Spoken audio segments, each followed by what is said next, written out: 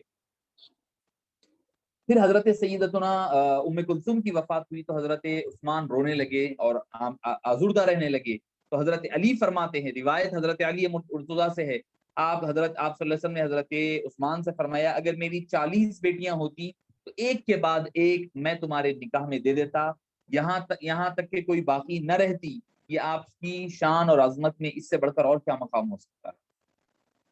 اس سے بڑھ کر اور کیا مقام ہو سکتا ہے؟ حبیب پاک فرما رہے ہیں اگر میرے پاس 40 بیٹیاں ہوتی تو ایک کے بعد ایک میں تم کو تمہارے نکاح میں دے دیا کرتا۔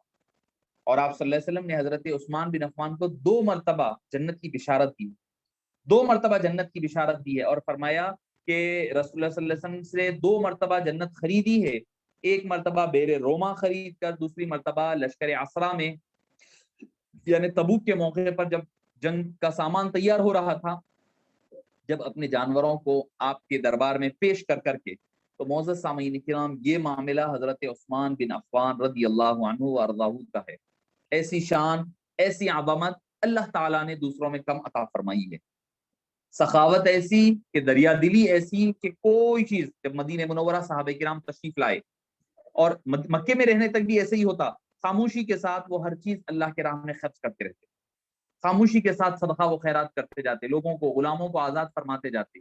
غلاموں کو آزاد فرمانے میں حضرت ابوبکر صدیق کے ساتھ حضرت عثمان بن عفان رضی اللہ عنہ وارضاہ کا بھی بڑا حصہ رہا، بڑا حصہ رہا کہ غلاموں کو آزاد کروانے میں آپ نے بھی بڑا حصہ ادا فرمایا ہے۔ یہاں تک کہ حبیب پاک صلی اللہ علیہ وسلم نے فرمایا کہ آج کے بعد عثمان تم جو چاہے کرو، اللہ تعالیٰ نے تمہارے اوپر معاف فرما دیا ہے، تمہارے اوپر دوزخ کو حرام کر دیا ہے۔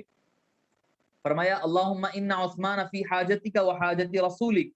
آپ صلی اللہ علیہ وسلم نے فرمایا کہ بدر والے دن، جو میں نے عرض کیا تھا کہ آپ صلی اللہ علیہ وسلم نے فرمایا کہ بے شک اللہ تعالیٰ اللہ اور اللہ کے رسول کے کام میں مصروف تھے۔ تو معزز سامعین کرام، حضرت عثمان بن عفان رضی اللہ عنہ وارضاہ کی ذات مبارکہ کا معاملہ کیا ہے کہ قرآن کریم کی کئی آیات آپ کی شان میں نازل ہوئی۔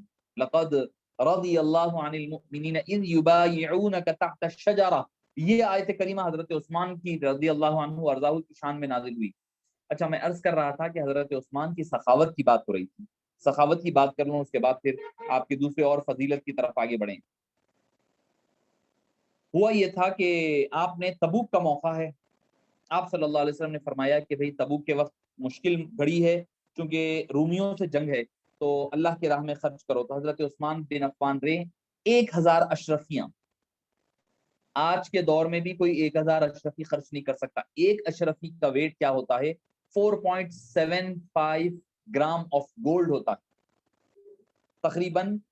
تقریباً آدھا تولے کی ایک اشرفی ہوتی ہے۔ ایک اشرفی نہیں دے سکتے ہم، 1000 اشرفیاں حضرت عثمان بن عفان نے اللہ کی راہ میں خرچ فرما دیا۔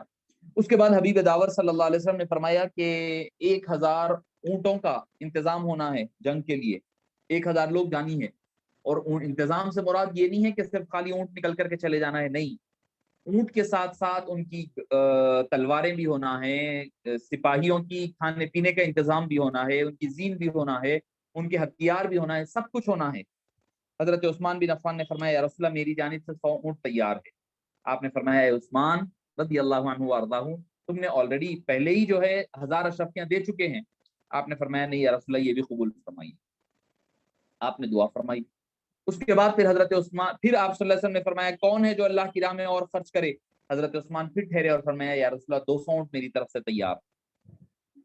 پھر اس کے بعد پھر اور 100 اونٹ کا اضافہ فرما کر کے 300 اونٹ، 200 گھوڑے، 200 اونقیہ چاندی اور 1000 دینار بدر تبوک کی جنگ میں حضرت عثمان بن عفان نے پیش فرمایا۔ اور پھر اس کے بعد حبیب پاک صلی اللہ علیہ وسلم نے کیا فرمایا؟ ما ضر عثمان ما عمل بعد اليوم، آج کے بعد عثمان کو کوئی ضرر نہیں پہنچا سکتا، کوئی تکلیف نہیں پہنچا سکتا، کوئی معاملہ یعنی کوئی گناہ، کوئی دوزخ ان کو نہیں پہنچا سکتی۔ تو معزز سامعین کرام، ایسی مشکل حالات میں ایسا خرچ کرنا حضرت عثمان کا کارنامہ ہے۔ جب مدینہ منورہ تشریف لائے آپ صلی اللہ علیہ وسلم، دیکھا کہ مسلمانوں کے لیے ایک کنواں تھا، میٹھے پانی کا کنواں، دوسرے کنویں کھارے تھے اور وہ یہودی کے قبضے میں تھا۔ آپ صلی اللہ علیہ وسلم نے فرمایا کہ کون ہے جو بیر روما خرید کر کے، روحا تو الگ ہے جو بدر کے میدان میں، بدر کی راستے میں آتا ہے، روحا ہے وہ، بئر الروحا، یہ بئر الروما ہے۔ روما خرید کر کے کون ہے جو روما خرید کر کے روما کے عوض میں جنت خرید لے؟ حضرت عثمان بن عفان فوری گئے اور آپ نے جا کر کے کئی ہزار، روایتوں میں آتا ہے کہ 5000 4000 اشرفیاں دے کر کے اس بیر روما کو خرید کر کے آپ صلی اللہ علیہ وسلم کی خدمت میں پیش کیا۔ آپ صلی اللہ علیہ وسلم اس کی گدال مار کر کے کہتے کہ جو کوئی اس میں کنویں میں کھود لگائے گا، کھودے گا، گویا کہ اس نے جنت میں کنواں کھود رہا ہے۔ تو معزز سامعین کرام، یہ شان، یہ عظمت حضرت سیدنا عثمان بن عفان کی رضی اللہ عنہ وارضاہ کی ہے۔ اچھا، ایک آپ کو عجیب بات، بلکہ ایک روایت میں یہ تو یہاں تک ہے کہ بیر روما آپ نے 8000 دینار میں خریدا، 8000 دینار دے کر کے حضرت عثمان نے وہ پانی کو وقف فرما دیا اور وہ مسلمانوں کے لیے چھوڑ دیا۔ آپ کی ایک عجیب محبت کا عالم دیکھیں، اس معاملے میں منفرد ایک واقعہ ہے، شاید آپ نے سنا ہو۔ ایک مرتبہ آپ صلی اللہ علیہ وسلم کے پاس تشریف لائے حضرت عثمان. آپ صلی اللہ علیہ وسلم سے محبت دیکھیں, سخاوت دیکھیں, ہمارے لیے عبرت ہے, وہ ہمارے لیے عبرت ہے, بہت بہت اہم واقعہ ہے. حضرت عثمان بن عفان آپ صلی اللہ علیہ وسلم کے پاس تشریف لائے, عرض کرنے لگے یا رسول اللہ صلی اللہ علیہ وسلم آپ کی ہمارے گھر دعوت ہے. آقائے نامدار صلی اللہ علیہ وسلم نے قبول فرما لیا. آپ صلی اللہ علیہ وسلم کا ایک اسوہ ہوا کرتا ہے, ایک عادت مبارکہ تھی, وہ کیا, آپ پوچھتے کہ اے عثمان, جو بھی دعوت دیتا پوچھتے کہ بھائی کتنے آدمیوں کے ساتھ دعوت ہے, جتنے آدمی کہے جاتے اتنے ہی آدمی لے جائے جاتے. یہ میں اس لیے کہہ رہا ہوں, ہمارے پاس یہ ایک بعض ٹرینڈ ایک عام بن چکا ہے کہ بھئی دعوت ایک کو دو تو 10 چلے آ رہے ہیں. آپ یاد رکھیں, آپ کے ساتھ آپ کے ایک چھوٹا بچہ بھی اگر وہ دعوت نہیں ہے تو اس کا لے جانا جائز نہیں ہے. حبیب پاک صلی اللہ علیہ وسلم نے فرمایا ہم تو جا کر کے چکن مٹن کھا کر آ رہے ہوں گے, مگر حبیب پاک صلی اللہ علیہ وسلم نے فرمایا بدترین چور ہے, وہ چوری کر کر کے آ رہا ہے, اس کے لیے وہ کھانا حرام ہے. بنا دعوت کے جانا, جا کر کے کھا کر آنا حرام ہے. آپ صلی اللہ علیہ وسلم بذات خود آپ پوچھتے صحابہ سے کتنے لوگوں کی دعوت ہے, اس کے بعد اتنے لوگوں کو ہی لے جاتے. یہ ہمارے لیے ایک نمونہ ہے آپ صلی اللہ علیہ وسلم کی زندگی. تو آپ نے حضرت عثمان نے فرمایا یا رسول اللہ آپ کا گھر ہے, آپ کا غلام ہوں, جتنے لوگوں کو آپ لے کر آئیں آپ کی مرضی. آپ نے فرمایا ٹھیک ہے, اور گھر چلے گئے. دوسرے دن جب دعوت کا وقت آیا تو دعوت کے وقت حضرت عثمان مسجد نبوی تشریف لے گئے. لے جا کر کے ایسی دعوت, عجیب دعوت ہے, غور سے سنیں آپ حضرات, بالکل منفرد واقعہ میری نظر سے گزرا ہے, آپ نے سنا بھی ہوگا, پہلے بھی ہم بچپنے میں سنے تھے. تو حضرت عثمان مسجد نبوی تشریف لائے اور لا کر کے آپ صلی اللہ علیہ وسلم کے پیچھے پیچھے چلنے لگے, اور آپ صلی اللہ علیہ وسلم کے جتنے قدم پڑتے نا وہ قدم گننے لگے. جب گھر قریب آیا تو آپ صلی اللہ علیہ وسلم نے پوچھا کہ اے عثمان تم قدم کیوں گن رہے ہو, کیا وجہ ہے کہ تم میرے قدم گن رہے ہو؟ حضرت عثمان بن عفان نے فرمایا یا رسول اللہ چاہتا ہوں کہ ایک عجیب دعوت ہو, دعوت ایسی دعوت ہو, ایک منفرد دعوت ہو. کیا ہو کہ آپ جتنے قدم چل کر میرے گھر تشریف لا رہے ہیں اتنے میں غلاموں کو آزاد کروں, جتنے 100 1000 جتنے بھی اگر قدم پڑے ہوں گے آپ صلی اللہ علیہ وسلم کے مسجد نبوی سے گھر تک جتنے قدم ہے اتنے قدم کے مطابق میں غلاموں کو آزاد کروں گا. کرنے والے ایسے بھی ہیں, دعوت ایسی بھی ہوتی ہے. اسی سے علماء کرام نے, احناف کے نزدیک یہ ہے کہ بعض حضرات کہتے ہیں کہ بھئی ایک سے زیادہ کھانے وغیرہ پکانا دعوتوں میں جائز نہیں ہے, نکاح وغیرہ میں, شادی. تو معزز سامعین کرام, احناف کے نزدیک وہ جائز ہے اگر کوئی آدمی زیر بار نہیں ہو رہا ہے, قرض دار نہیں ہو رہا ہے, قرضہ لیے بغیر اگر کوئی آدمی اپنے طور پر اللہ نے اس کو پیسہ دیا ہے تو ٹھیک ہے وہ کھلا رہا ہے, تو کوئی اس میں قباحت نہیں ہے, کھلا سکتا ہے, بالکل جائز ہے اس کے لیے, مگر اسراف نہ ہو, نام نمود نہ ہو. دو چیزوں کو ذہن میں رکھیں, ایک اسراف نہ ہو, دوسرا نام نمود اور دکھاوا نہ ہو. ہاں بھائی وہ فلاں آدمی جو ہے 10 آئٹمس رکھا تھا, میں 50 آئٹمس 25 آئٹمس رکھوں گا, یہ دکھاوا نام نمود نہ ہو, یہ ناجائز ہو جائے گا, یہ ناجائز ہو جائے گا. اب بھی اللہ نے کسی کو اگر زیادہ پیسہ دیا ہے تو اگر وہ کھلا رہا ہے تو کوئی قباحت نہیں ہے, کوئی قباحت نہیں ہے. ہمارے پاس اکثر ہوتا ہے ارے بھائی اسد الدین صاحب کی بچی کی شادی, اتنے ڈشز تھے, ٹھیک ہے اللہ نے ان کو دیا ہے, ان کے لیے کوئی فرق نہیں پڑتا ہے. اللہ نے اگر آپ کو دیا ہے, اللہ نے جو نعمتیں دی ہے نا اس کا اظہار بھی ہونا چاہیے. وَأَمَّا بِنِعْمَةِ رَبِّكَ فَحَدِّثْ. تو بات تھوڑا الگ ہو رہی تھی, میں اپنے موضوع کی طرف آ جاتا ہوں. حضرت عثمان نے ایک ایک قدم پر ایک ایک غلام کو آزاد فرمایا. اب گھر گئے, گھر جانے کے بعد جو ہے انواع قسم کے کھانے, لذیذ لذیذ کھانے رکھے ہوئے ہیں, بڑے آپ صلی اللہ علیہ وسلم بھی بڑے دعائیں فرمائی, ان کے لیے دعائیں برکت اور خیر فرمائی. اب اس کے بعد ہوا یہ کہ آپ صلی اللہ علیہ وسلم تشریف لے گئے حضرت مولا مشکل کشا بھی گھر پر. اب یہاں سے آپ شاید نہیں سنے ہوں گے, وہ یہاں سے بات غور سے سنے آپ. یہاں تک تو آپ نے سنا ہوگا کہ حضرت عثمان نے آپ صلی اللہ علیہ وسلم کے ہر قدم پر ایک ایک غلام کو آزاد فرمایا. اب یہاں سے معاملہ سنیں. حضرت علی مرتضیٰ گھر تشریف لائے اور آزوردہ ہو کر لیٹ گئے. سیدہ کائنات مخدومہ کائنات نے پوچھا کہ اے علی مرتضیٰ کیا بات ہے کہ آپ غمزدہ نظر آتے ہیں؟ آپ نے فرمایا کہ اے فاطمہ رضی اللہ عنہا وارضاہا, حضرت عثمان نے ایسی دعوت کی ہے, ایسی دعوت میری نظر سے نہیں گزری, اور آپ صلی اللہ علیہ وسلم کی شان اور آپ کی تعظیم اور توقیر میں اتنا سب کچھ کیا ہے, غلام آزاد کیے, انواع قسم کے کھانے رکھے, میرے پاس اتنا مال و دولت ہے نہیں کہ میں کر سکوں. آزوردہ تھے, مخدومہ کائنات ہے. یاد رکھیں مٹی میں سب کچھ ہے مگر اپنے لیے نہیں ہے, ساری دنیا کی امت کو پالنے کے لیے ہے. لوگوں کے گھروں کا اناج جو بٹتا ہے وہ فاطمہ کے گھر کا صدقہ اور خیرات میں بٹا کرتا ہے۔ تو معزز سامعین اکرام، بی بی فاطمہ نے فرمایا رضی اللہ عنہا وارضاہا کہ ابھی آپ کیوں آزردہ ہو رہے ہیں، جائیے آپ بھی دعوت کا حکم آپ صلی اللہ علیہ وسلم کو پروانہ مجدہ دے کر آ جائیے، دعوت کے لیے کہہ کر آ جائیے۔ کہنے لگے کہ معلوم تھا حضرت علی کو طبیعت سے واقف تھے، مخدومہ کائنات ہے، کائنات کی وہ مخدومہ ہے، ساری کائنات ان کی خادم ہیں، ان کو پتا تھا کہ دونوں عالم کی دولت قبضہ فاطمہ میں ہے۔ انہوں نے پوچھا نہیں کہ کیسے ہوگا، انہوں نے کہا جیسی کیے ویسے ہی کریں گے، اس سے اچھی کریں گے۔ گئے، جا کر کے آپ صلی اللہ علیہ وسلم کے دربار میں ٹھہرے اور کرنے لگے یا رسول اللہ آپ کے گھر کل دوپہر میں دعوت۔ آپ صلی اللہ علیہ وسلم حضرت علی کو دیکھا اور سمجھ گئے کہ بول علی نہیں رہے تھے بلکہ بول علی رہے ہیں، الفاظ اور نیت فاطمہ کی کہہ رہی ہے۔ آپ نے فرمایا ٹھیک ہے، کتنے لوگ؟ فرمایا وہی جواب، آپ جتنے لے کر آئیں۔ آپ صلی اللہ علیہ وسلم تشریف لے جانے لگے، بی بی فاطمہ نے کہا جائیں، جا کر قدم گن کر کے آئیں۔ قدم آپ صلی اللہ علیہ وسلم کے گن کر کے آئیں، وہ گن کر کے قدم آ گئے۔ آنے کے بعد دیکھے تو کیا ہے، خالی برتن رکھے ہوئے ہیں، چولہے پر خالی برتن چڑھایا ہوا ہے۔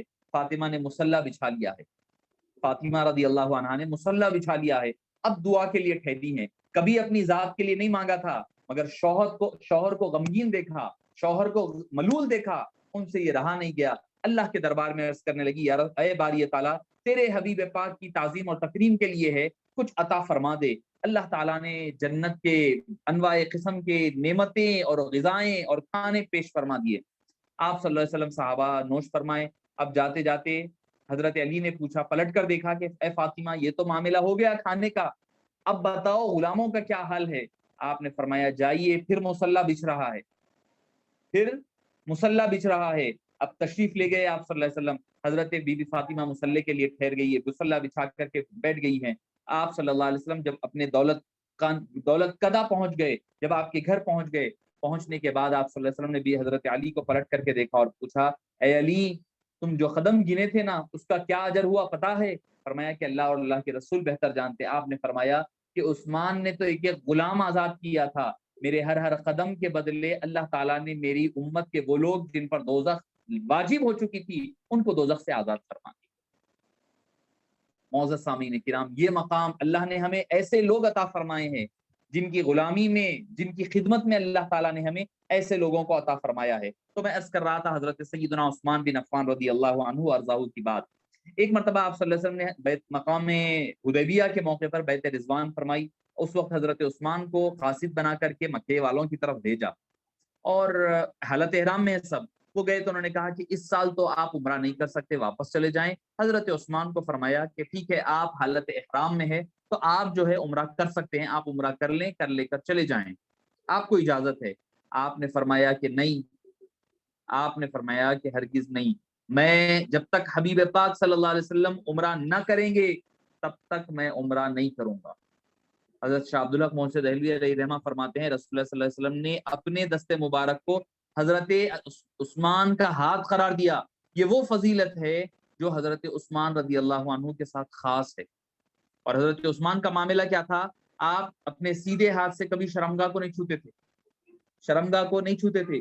پوچھنے پر فرماتے تھے آپ صلی اللہ علیہ وسلم نے اس ہاتھ کو، اپنے ہاتھ کو، سیدھے ہاتھ کو عثمان کا ہاتھ فرمایا تھا، تشبیہ میرے ہاتھ سے دے دی تھی۔ فرمایا آج کے بعد عثمان کبھی اس ہاتھ سے اپنی شرمگاہ کو ہاتھ نہیں لگائے گا۔ تو معزز سامعین کرام، اچھا، غزوہ بدر کے موقع پر بھی آپ کی زوجہ حضرت رقیہ بیمار تھیں، علیل تھیں۔ غزوہ تبوک کے موقع پر بھی حضرت ام کلثوم علیل تھی۔ آپ رضی اللہ عنہ وارضاہ کا فضیلت، اچھا، عمرے کے لیے گئے، فرمایا کہ عمرہ نہیں کیے، واپس ویسے ہی آئے۔ کچھ صحابہ کرام میں چمگوئیاں ہونے لگی کہ ہو سکتا ہے کہ عثمان نے تو مزے کرے ہوں گے، عثمان تو مزے کریں گے، عثمان وہاں پر جا کر کے اچھے عمرے کر رہے ہوں گے، عمرہ ہو گیا ہوگا، یہ ہو گیا ہوگا، احرام اتر گیا ہوگا۔ جب آپ صلی اللہ علیہ وسلم کے کانوں تک یہ بات، سماعتوں سے بات ٹکرائی تو آپ نے فرمایا خدا کی عزت کی قسم، عثمان کبھی عمرہ نہیں کر سکتا، میرے بغیر عثمان عمرہ ہرگز نہیں کر سکتے، آپ صلی اللہ علیہ وسلم نے فرمایا۔ اور حضرت عثمان نے ویسے ہی کیا، بغیر عمرے کے واپس آئے، فرمایا اگر میں 1 سال کیا 10 سال بھی حالت احرام میں رہنا پڑتا تو میں رہتا، حبیب پاک صلی اللہ علیہ وسلم جب تک عمرہ نہ فرماتے میں عمرہ ہرگز نہیں کرتا۔ یہ محبت آپ صلی اللہ علیہ وسلم کے ساتھ حضرت عثمان بن عفان رضی اللہ عنہ وارضاہ کی تھی۔ معزز سامعین کرام، آپ کی سیاسی فہم و بصیرت، ذکاوت، عقل مندی، عقل مندانہ فیصلے، اعلیٰ صلاحیتوں کی بدولت آپ مسلمانوں کے تیسرے خلیفہ حضرت عمر فاروق رضی اللہ عنہ وارضاہ کی شہادت کے بعد مقرر ہوئے۔ آپ کو مقرر فرمایا گیا، اور سب سے پہلے حضرت عبد الرحمن بن عوف نے آپ سے بیعت کی، پھر مہاجرین اور انصار نے کی۔ آپ رضی اللہ عنہ وارضاہ کے زمانہ خلافت میں اسلامی فتوحات کا دائرہ بہت پھیل گیا۔ آپ کی خلافت سے پہلے ہی سال شہر رے جو کہا جاتا تھا وہ فتح ہوا، جو آج کل ایران کا دارالخلافہ ہے جس کو ہم کہتے ہیں۔ پھر اس کے بعد دور میں پہلی مرتبہ بحری جہاز بنائے گئے، یعنی نیوی جس کو ہم کہتے ہیں بری پانی میں چلنے والے جو جہاز ہوتے ہیں، وہ آپ کے دور میں بنے، اور اس کے ذریعے سے آپ قبرص پر، یعنی آپ اسپین کی طرف آپ کا سفر کا آغاز فرمایا۔ آپ کے زمانے میں افریقہ، پورا افریقہ مطلب ایک افریقہ کنٹری مت سمجھیے آپ، افریقن پیننسولا، اسپین، خراسان، نیشاپور اور یہ سارے علاقے، افغانستان، یہ سارے علاقے آپ کی دور حکومت میں اسلام کے احاطے میں آئے۔ اس کے علاوہ سرخس ہو گیا، مرد ہو گیا، بیحق ہوا، صلح ہوا، یہ سارے کے سارے آپ کی فتوحات میں آئے۔ اور معزز سامعین کرام، ایسی فتوحات جتنا اسلام آپ کے دور میں اسلامی فتوحات ہوئی ہیں کسی اور دور میں نہیں ہوئی، نہ حضرت ابو بکر کے دور میں ہوئی ہے، نہ حضرت عمر فاروق رضی اللہ عنہ کے دور میں جتنی فتوحات حضرت عثمان کے دور میں۔ یقیناً اس کی بنیاد آپ صلی اللہ علیہ وسلم نے رکھی تھی، اس کو جاری رکھا حضرت ابو بکر نے، حضرت عمر نے، حضرت عثمان کے دور میں اس کا ایکسپینشن ہونے لگا۔ اور اس کے علاوہ سب سے بڑا ایک اور اہم کارنامہ آپ کا ہے قرآن کریم کی لغت، یعنی قرآن کے پڑھنے کے انداز میں جب اختلاف شروع ہوا لوگوں کے درمیان، جو مسلمانوں میں انتشار اور لڑائی جھگڑے کا باعث بن رہا تھا، آپ نے اس معاملے کی حساسیت کو اور اہمیت کو سمجھتے ہوئے آپ نے قرآن کریم کو قریش کی لغت پر جمع فرمایا۔ حضرت ابو بکر کے دور میں قرآن ایک کتاب میں بنا تھا، حضرت عثمان کے دور میں قرآن کو قریش کی لغت پر جمع کیا گیا، اور اس کی کاپیاں بنائی گئی، اور ایک آفیشیل ریسائٹر بنایا گیا، پڑھنے والا قاری بنایا گیا، بنا کر کے مختلف ممالکوں کو بھیج دیا گیا تاکہ قرآن کریم کو قریشی کی لغت پر پڑھا جائے۔ آج تک وہی قرآن کریم مصحف عثمانی ہمارے پاس باقی ہے، تو اسی وجہ سے آپ کو جامع القرآن کہا جاتا ہے۔ یہ آپ کا بہت بڑا کارنامہ ہے جو آپ نے اہل اسلام پر، کئی اور جو آپ نے مال و دولت خرچ کیا وغیرہ کیا وہ اس دور تک محدود رہا، مگر جو ہم تک جو آپ کا فیضان آج پہنچ رہا ہے وہ قرآن کریم کو قریش کی لغت پر جمع کرنے کا فیضان ہے۔ یہ آپ کو کوئی اور دوسرے کے دور میں نظر نہیں آتا۔ آپ کی خلافت مبارکہ کم و بیش 12 سال تک جاری رہی۔ شروع کے سالوں میں آپ کے خلاف کوئی بغاوت، کوئی پریشانی، کوئی مصیبت نہیں رہی، لیکن جیسے جیسے وقت گزرتا گیا، حاسدین کا حسد بڑھتا گیا، مخالفین کا مخالفتیں بڑھتی گئیں، آپ کے خلاف بغاوتیں ہونے لگی، اور آپ کے اوپر کئی الزامات لگائے جانے لگے۔ امام طبری فرماتے ہیں کہ عرب کا اتنا بڑا، اچھا آپ خود فرماتے ہیں، حضرت عثمان بن عفان رضی اللہ عنہ فرماتے ہیں اس وقت جب میں خلیفہ بنا تو عرب میں سب سے زیادہ اونٹ بکریوں کے مالک حضرت عثمان تھے، اور جس وقت آپ کی شہادت ہونے لگی، آپ جب شہید ہوئے، جب آپ کا وصال ہونے لگا، تو آپ نے فرمایا کہ میرے پاس سوائے ان 2 اونٹوں کے، جو آپ نے آخری حج فرمایا اس میں فرمایا سوائے 2 اونٹوں کے اور کوئی چیز میرے پاس باقی نہیں، سب کچھ میں نے اللہ کی راہ میں خرچ کر دیا۔ تو معزز سامعین کرام، آپ نے اپنے جیب کے لیے استعمال کوئی چیز نہیں فرمائی، اپنے لیے کوئی چیز نہیں کھایا، اپنے آپ کے لیے ایک پیسہ نہیں کھایا، بلکہ اپنے پاس تھا سو سب کچھ نچھاور کر دیا اسلام کے لیے۔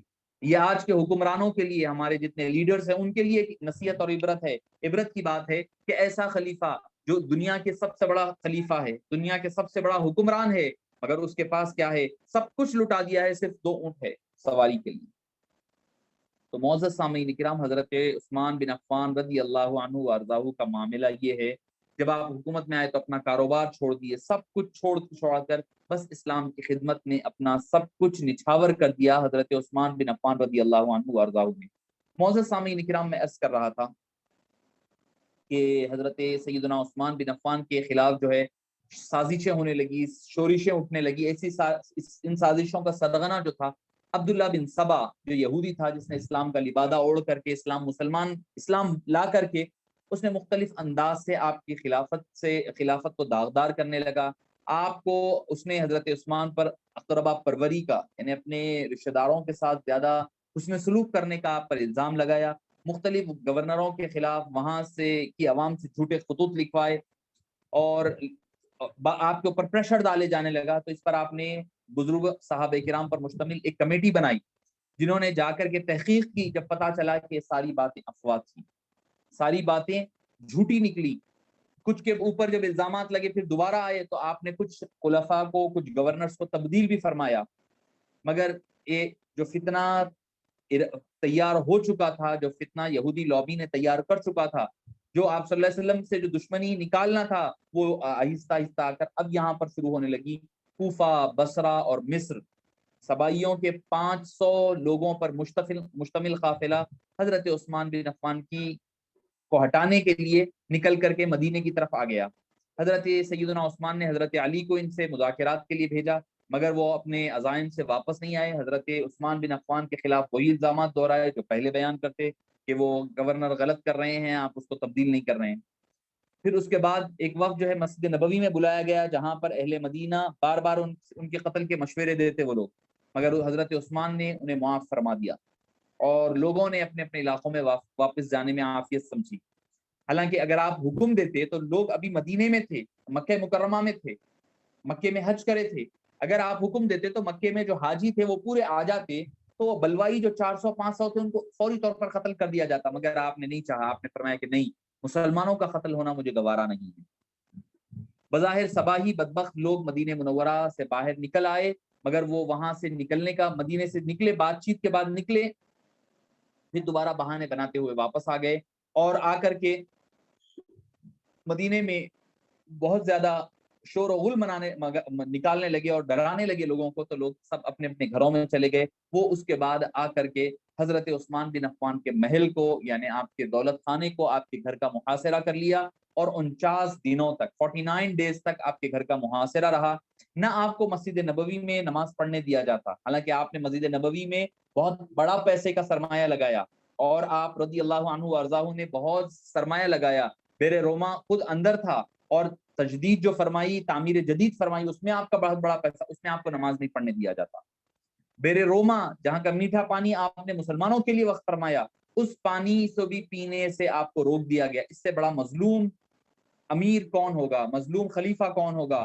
حضرت عثمان بن عفان 49 دنوں تک اپنے گھر میں محصور رہے اور آپ کے پاس صحابہ آتے, آ کر کہتے ہمیں اجازت دیجیے ہم ان سے مقابلہ کریں گے, آپ سختی کے ساتھ منع فرما دیتے. حضرت علی مرتضیٰ نے گھر کے سامنے امام حسن کو, امام حسین رضی اللہ عنہما کو مقرر فرما دیا حفاظت کے لیے, مگر بلوائیوں نے پیچھے کی جانب سے 18 ذوالحجہ اور 35 سن ہجری بروز جمعہ تقریباً نماز عصر کا وقت رہا ہوگا, آپ حالت روزے سے ہیں, حضرت عثمان بن عفان حالت روزے سے ہے, پیچھے سے کود کر کے وہ اندر گھر میں داخل ہوئے, باغی اندر داخل ہوئے, آپ قرآن کریم کی تلاوت فرما رہے ہیں, آپ کے اوپر حملہ کیا. آپ کی اہلیہ حضرت نائلہ روکنے کی کوشش کرنے لگی مگر وہ حملہ کر اس قدر شدید رہا, آپ کی انگلیاں بھی شہید ہو گئی حضرت نائلہ کی. حضرت عثمان بن عفان رضی اللہ عنہ کو جب پیچھے سے وار کیا گیا, حضرت عثمان بن عفان رضی اللہ عنہ شہید ہو گئے.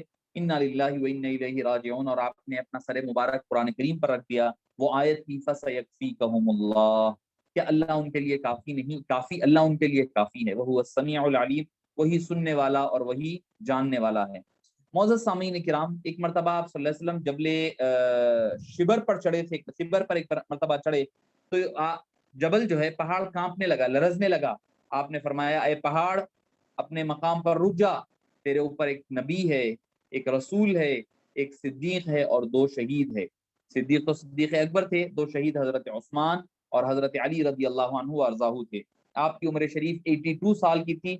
حضرت عبداللہ بن سلام فرماتے ہیں کہ حضرت عثمان خون میں لطف پڑے ہوئے تھے, آپ کی زبان پر یہ الفاظ جاری تھے, اے اللہ امت محمدیہ میں اتحاد اور اتفاق عطا فرما.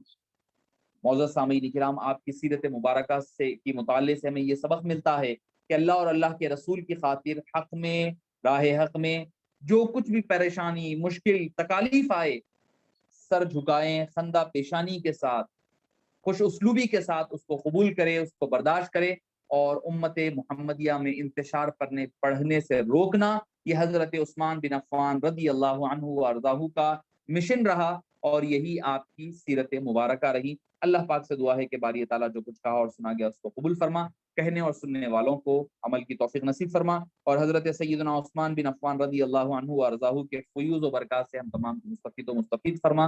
وصلی اللہ تعالی وسلم علی خیر خلقہ سیدنا محمد وعلی آلہ وصحبہ اجمعین والحمد للہ رب العالمین۔ میں مولانا کا تہہ دل سے شکریہ ادا کرتا ہوں۔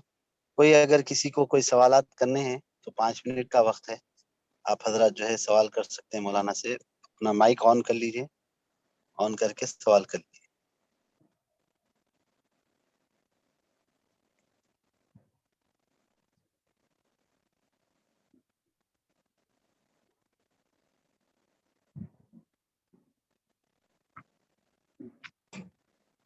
مولانا ایک سوال جو ہے عام طور پہ اہل سنت الجماعت میں اس چیز کو عیب سمجھا جا رہا ہے عام طور پر کہ حضرت عثمان غنی رضی اللہ تعالیٰ عنہ کی شہادت کے ایام اور مولا کائنات کی ولایت کے اعلان کے جو تواریخ ہے وہ ملتی جلتی ہیں، تو ان دنوں میں جو ہے اور حضرت عثمان غنی رضی اللہ تعالیٰ عنہ کی شہادت کے تعلق سے فاتحہ خوانی کی جائے، اور اس کے بعد پھر اگر مولا کائنات کی ولایت کا جشن منایا جائے تو یہ کیا شیعت یا رافضیت ہے؟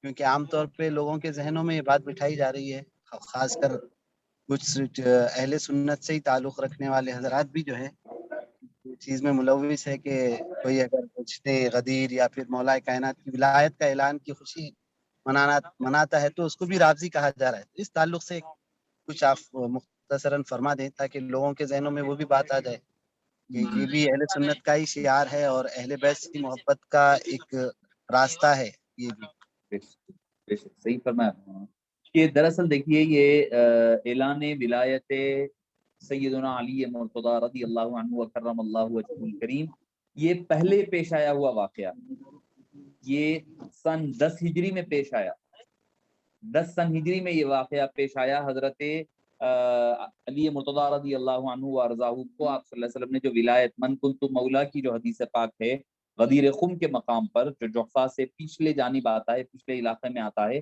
یہ 10 سن ہجری کا واقعہ ہے، اور حضرت عثمان غنی رضی اللہ عنہ کی شہادت 35 سن ہجری کی ہے، 25 سال کا گیپ ہے بیچ میں دونوں واقعات میں۔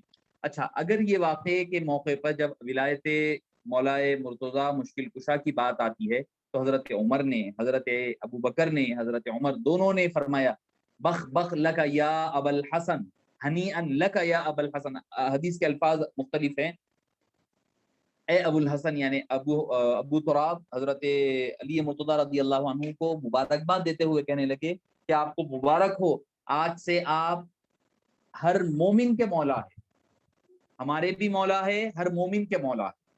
تو معزز سامعین کرام، مبارکباد دینا مولا مشکل کشا کی ولایت کے مبارکہ کا نہ صرف جائز ہے بلکہ احسن ہے، اور حضرت عثمان غنی رضی اللہ عنہ کی اگر شہادت ہے، اگر کوئی یہ کہے کہ غدیر عید غدیر شیعہ حضرات جو ہے حضرت عثمان غنی کی شہادت کی خوشی میں مناتے ہیں، تو معزز سامعین کرام اس میں کوئی بات سمجھ میں آنے والی نہیں ہے۔ بھائی ان کا تو ماننا، اہل تشیع کا تو ماننا یہ ہے کہ حضرت علی کی خلافت تو حضرت ابوبکر سے پہلے ہونا ہے ان کے نزدیک، حضرت عثمان غنی تو بعد کی بات ہے، حضرت ابوبکر سے پہلے خلافت وہ مانتے ہیں، آپ صلی اللہ علیہ وسلم کے بعد بلا فصل خلیفہ مانتے ہیں حضرت علی مرتضی کو رضی اللہ عنہ۔ تو ہونا یہ چاہیے تھا کہ 22 جمادی الاولیٰ کو وہ لوگ جشن منانا چاہیے تھا جب حضرت ابوبکر صدیق کی وفات ہوئی۔ تو اگر وہ لوگ اگر مان بھی لیا جائے، اگر ان کی نیت وہی ہے غدیر عید غدیر وہ اسی ارادے سے بھی مناتے ہیں، تو ہمیں اس سے لینا دینا نہیں ہے، اس سے ہمیں لینا دینا نہیں ہے، کیونکہ ان کے عقائد ان کی جگہ ہے، ہمارے عقائد ہماری جگہ۔ ہم کسی بھی صحابی کی، اور ہمارے پاس کیا ہے، حضرت مولا مشکل کشا نے جیسا فرمایا تھا کہ آپ کو جب شہید کیا گیا تھا فزت برب الکعبہ، رب کعبہ کی قسم میں کامیاب ہو گیا، تو شہید ہونا کوئی غم کی بات نہیں ہے۔ ویسے بھی ہر اللہ کے ولی کی وفات، ان کا وصال غم کا دن نہیں ہوتا، ہمارے لیے غم کا دن ہوتا ہے، ان کے لیے تو خوشی کا دن ہوتا ہے۔ عرس کیا ہوتا ہے؟ خوشی کا دن ہوا کرتا ہے۔ یوصل الحبیب الی الحبیب فرمایا، تو اور شہداء کا معاملہ کیا ہوتا ہے؟ شہید تو وہ ہوتا ہے جب شہادت ہو جاتی ہے، وہ اللہ سے درخواست کرتا ہے باری تعالیٰ مجھے پھر سے زندگی دے، میں واپس جاؤں، پھر سے شہید ہو کر کے آؤں، پھر جاؤں پھر آؤں، پھر جاؤں پھر آؤں. یہ ہے شہید کا مرتبہ. شہید کے لیے مرنا کوئی غم کی بات نہیں ہے، بلکہ اس کو تو سب پرندے میں تبدیل اس کی روح کو کر کر کے جنت کی میوہ خوری کے لیے چھوڑ دیا جاتا ہے. تو معزز سامعین کرام، حضرت عثمان کی شہادت یقیناً آپ کے اوپر مظالم یقیناً ہوئے ہیں، ظلم و ستم یقیناً ہوا ہے، اس سے کوئی دو رائے نہیں ہے، یقینی بات ہے. یہ بلوائیوں نے اور سبائیوں نے جو آپ کے اوپر ظلم و ستم کیا یقیناً کیا ہے. مگر اگر کوئی دونوں چیزوں کو ملا لیتا ہے، کیونکہ اب یہ ہوگا کہ بھئی کوئی اعتراض یہ ہو سکتا ہے بھئی صرف اگر ہم مولا مشکل کشا کی ولایت کا جشن منائیں گے تو کوئی یہ کہیں گا بھئی یہ شیعوں کا طریقہ کار ہے. اگر حضرت عثمان غنی رضی اللہ عنہ کا یوم منائیں گے تو کوئی یہ کہے گا کہ بھئی یہ مولا مشکل کشا کی ولایت کے خلاف ہے. تو بہتر یہ ہے کہ دونوں کو جمع کر لیا جائے، دونوں پروگرامز کو ایک ہی جگہ کر لیا جائے، دونوں فاتحوں کو، دونوں نیازوں کو ایک جگہ جمع کر لیا جائے. تو میں سمجھتا ہوں کہ دونوں جب ایک جگہ ہو جائیں گے، صحابہ اہل بیت دونوں جمع ہو جائیں گے، اور ساتھ ہی ساتھ پھر ادھر شیعوں کا بھی رد ہو جائے گا، ادھر خارجیوں کا بھی رد ہو جائے گا، ہر دو کا رد ہو جائے گا. تو احسن طریقہ یہ ہوگا کہ دونوں کو ایک جگہ جمع کر لیا جائے. اور ہمارے پاس کسی بھی دن اگر کوئی دو چیزیں ٹکراتی ہے تو ٹکرانے سے کوئی فرق نہیں پڑتا، ورنہ تو ایسا ہوگا کہ جس دن بھی آپ کوئی جشن منانے بیٹھیں گے کسی نہ کسی صحابی کا یوم وفات ہوگا، تو کوئی کہے گا نہیں ان کی یوم وفات پر جشن منا رہے ہیں، کہیں گے. تو یہ جہالت ہے اور کم علمی ہے، اس کے سوا اور کچھ نہیں. جی مولانا، بہت بہت شکریہ آپ کا، اللہ آپ کی جزائے خیر عطا فرمائے. اسی کے ساتھ میں آج کی اس محفل کے اختتام کا اعلان کرتا ہوں. انشاءاللہ پھر آپ حضرات سے نیکسٹ ویک ملاقات ہوگی. السلام علیکم.